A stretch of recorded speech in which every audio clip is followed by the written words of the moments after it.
A gold rush is a new discovery of gold that brings an onrush of miners seeking the fortune. Major gold rushes took place in the 19th century in Australia, New Zealand, Brazil, Canada, South Africa, and the United States, while smaller gold rushes took place elsewhere. The wealth that resulted was distributed widely because of reduced migration costs and low barriers to entry. While gold mining itself was unprofitable for most diggers and mine owners, some people made large fortunes, and the merchants and transportation facilities made large profits. The resulting increase in the world's gold supply stimulated global trade and investment. Historians have written extensively about the migration, trade, colonization, and environmental history associated with gold rushes. Gold rushes were typically marked by a general buoyant feeling of a free-for-all in income mobility, in which any single individual might become abundantly wealthy almost instantly, as expressed in the California Dream.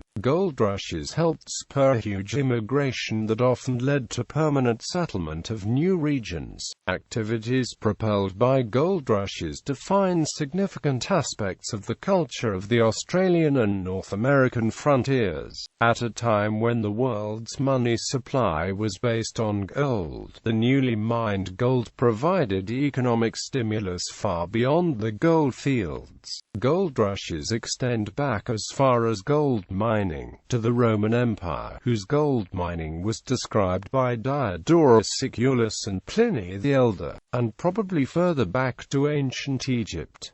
Life cycle of a gold rush. Within each mining rush there is typically a transition through progressively higher capital expenditures, larger organizations, and more specialized knowledge. They may also progress from high unit value to lower unit value minerals. A rush typically begins with the discovery of placer gold made by an individual. At first the gold may be washed from the sand and gravel by individual miners with little training, using a gold pan of similar simple instrument. Once it is clear that the volume of gold-bearing sediment is larger than a few cubic meters, the placer miners will build rockers of sluice boxes, with which a small group can wash gold from the sediment many times faster than using gold pans. Winning the gold in this manner requires almost no capital investment, only a simple pan or equipment that may be built on the spot,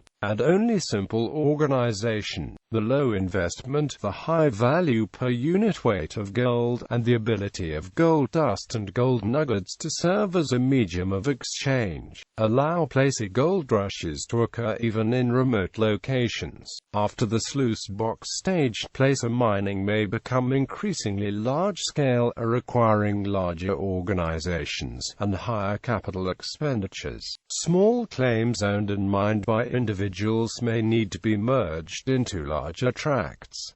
Difficult-to-reach placer deposits may be mined by tunnels. Water may be diverted by dams and canals to placer mine active riverbeds to deliver water needed to wash dry places. The more advanced techniques of ground sluicing, hydraulic mining, and dredging may be used. Typically the heyday of a placer gold rush would last only a few years. The free gold supply in stream beds would become depleted somewhat quickly, and the initial phase would be followed by prospecting for veins of lode gold that were the original source of the placer gold. Hard rock mining, like placer mining, may evolve from low capital investment and simple technology to progressively higher capital and technology. The surface outcrop of a gold-bearing vein may be oxidized, so that the gold occurs as native gold, and the ore needs only to be crushed and washed. The first miners may at first build a simple arrester to crush their ore. Later, they may build stamp mills to crush ore more quickly. As the miners dig down, they may find that the deeper part of vein contains gold locked in sulfide or telluride minerals,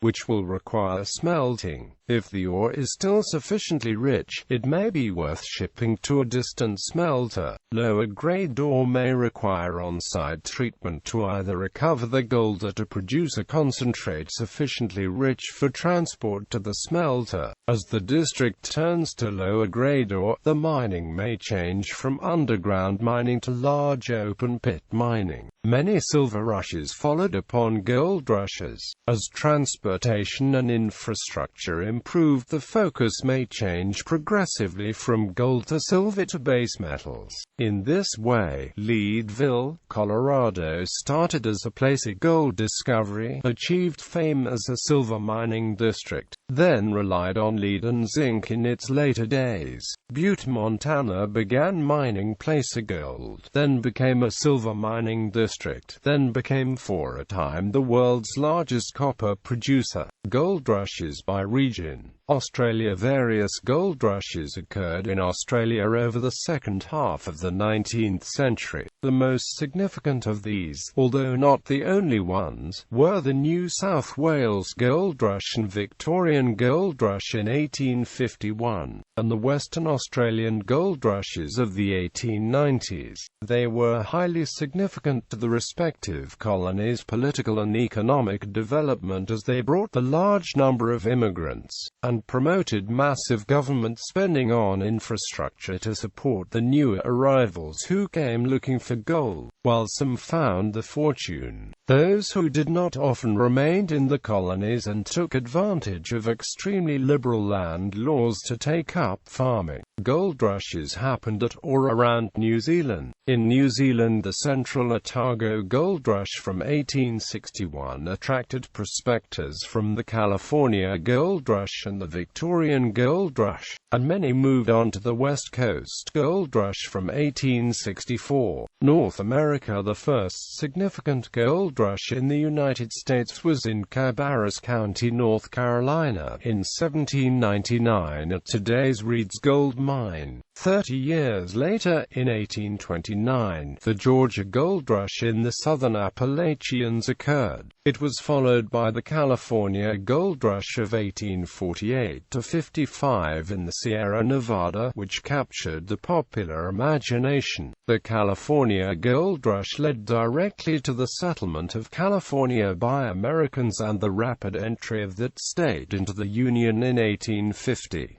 The gold rush in 1849 stimulated worldwide interest in prospecting for gold, and led to new rushes in Australia, South Africa, Wales and Scotland. Successive gold rushes occurred in western North America, moving north and east from California, Fraser Canyon, the Caribou District and other parts of British Columbia, and the Rocky Mountains. Resurrection Creek, near Hope, Alaska was the site of Alaska's first gold rush more than a century ago, and placer mining continues today. Other notable Alaska gold rushes were Nome and the 40 Mile River. Klondike. One of the last great gold rushes was the Klondike Gold Rush in Canada's Yukon Territory. This gold rush, immortalized in the novels of Jack London and Charlie Chaplin's film The Gold Rush. Robert Williams Service depicted with talent in his poetry the dramatic event of the gold rush, especially in the book The Trail of '98.